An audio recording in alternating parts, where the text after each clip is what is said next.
India news. और आगे बढ़ते बड़ी खबर का रुख करेंगे। पाकिस्तान जाने की तैयारी में ईरानी डेलीगेशन, और ईरानी डेलीगेशन आज इस्लामाबाद पहुंच सकता है, ये बड़ी खबर सामने आ रही है। ईरानी संसद के स्पीकर गालिबाफ ने शर्तें रखी हैं और मीटिंग में तभी शामिल होंगे जब जेडी वेंस मौजूद होंगे।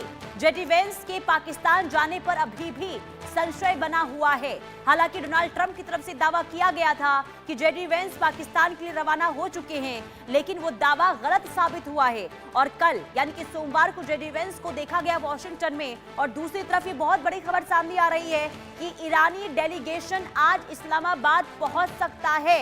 यानी कि ईरान जो लगातार ये कह रहा था कि जब तक नाकेबंदी नहीं हटती तब तक हम बातचीत करने के लिए तैयार नहीं होंगे, लेकिन अब ये नया डेवलपमेंट हुआ है जिसमें ईरानी डेलीगेशन हो सकता है कि आज इस्लामाबाद पहुंच जाए। और गालिबाफ की ओर से ये कहा गया है कि ये हमारी कुछ शर्तें हैं और अगर उन शर्तों को मान लिया जाता है तो इसके बाद हम इस्लामाबाद जाएंगे। और दूसरी तरफ जेडी वेंस को लेकर कहा गया है कि जेडी वेंस ही इस्लामाबाद पहुंचे, यानी कि अमेरिकी डेलीगेशन में जेडी वेंस भी शामिल हो, इसके बाद बातचीत उनके साथ ही होगी, ये कहा गया। लेकिन दूसरी तरफ जेडी वेंस के पाकिस्तान जाने को लेकर अभी सस्पेंस बरकरार है, संशय बना हुआ है कि क्या जेडी वेंस इस बार अमेरिकी डेलीगेशन में शामिल होंगे या फिर नहीं होंगे।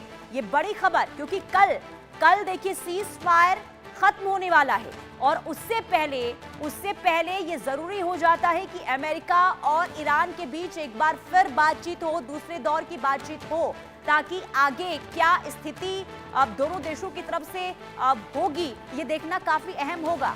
और इसके पीछे की वजह यह है कि अमेरिका की ओर से साफ संकेत दे दिए गए हैं कि अगर कल सीज फायर खत्म होता है तो अगर बातचीत नहीं होती है तो किसी भी तरीके से आगे जो है अवधि सीज फायर को लेकर बढ़ा दिया जाए, ये नामुमकिन है। देखिए दूसरे दौर की बातचीत को लेकर हलचल तेज हो गई है, लेकिन पहले दौर की जो बातचीत हुई थी, जो वार्ता हुई थी, उसमें आखिर क्या हुआ था, आइए ग्राफिक्स के जरिए हम आपको बताते हैं। देखिए 21 घंटे की बातचीत हुई थी पहले दौर की, लेकिन वो विफल साबित हुई थी, कोई भी समाधान नहीं निकल पाया था। वजह यह थी कि दोनों ही देशों के बीच में एक विश्वास की कमी थी। पाकिस्तान की मध्यस्थता के बावजूद भी बातचीत सफल नहीं हो पाई। बातचीत बेनतीजा रहने पर अमेरिका ने ईरानी पोर्ट्स को बंद कर दिया था और 8 अप्रैल को अमेरिका ईरान में 2 हफ्तों का सीज फायर हुआ था, जिसकी अवधि कल जो है खत्म हो रही है, आज आखिरी दिन है।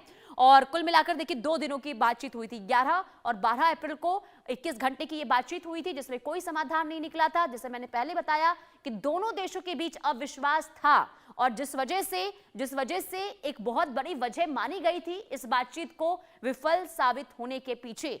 दूसरी तरफ जो शर्तें रखी गई थी अमेरिका की ओर से ईरान के सामने, वो शर्त ईरान ने नहीं मानी और यह कहा गया ईरान की ओर से कि अमेरिका अपनी शर्तें हम पर थोपना चाहता है।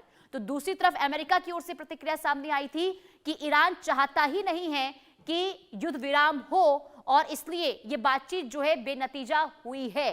तो कुल मिलाकर दोनों ही देश एक दूसरे पर ये थोपते हुए नजर आए थे कि बातचीत विफल होने की पीछे की वजह जो है अमेरिका है या फिर ईरान है, ये एक दूसरे पर आरोप लगाते हुए नजर आए थे। कुल मिलाकर देखिए अब आगे क्या होगा, यानी कि पहले दौर की बातचीत के बाद दूसरे दौर की बातचीत पर सबकी निगाहें, लेकिन पहले दौर की बातचीत क्यों बेनतीजा रही। तो देखिए अमेरिका ने ईरान को यूरेनियम संवर्धन बंद करने को कहा था और अमेरिका ने परमाणु हथियार न बनाने की गारंटी मांगी थी, ईरान ने साफ इनकार कर दिया था। इसके अलावा हॉर्मुज पर अमेरिका अपना प्रभाव चाहता था, लेकिन इस पर ईरान सहमत नहीं हुआ। वह ईरान का अमेरिका पर ताकत के बल पर शर्तें थोपने का भी आरोप लगा है। तो ये दूसरे दौर की बातचीत अब आगे जब होगी तो उसमें आखिर क्या होता है, क्या जो शर्तें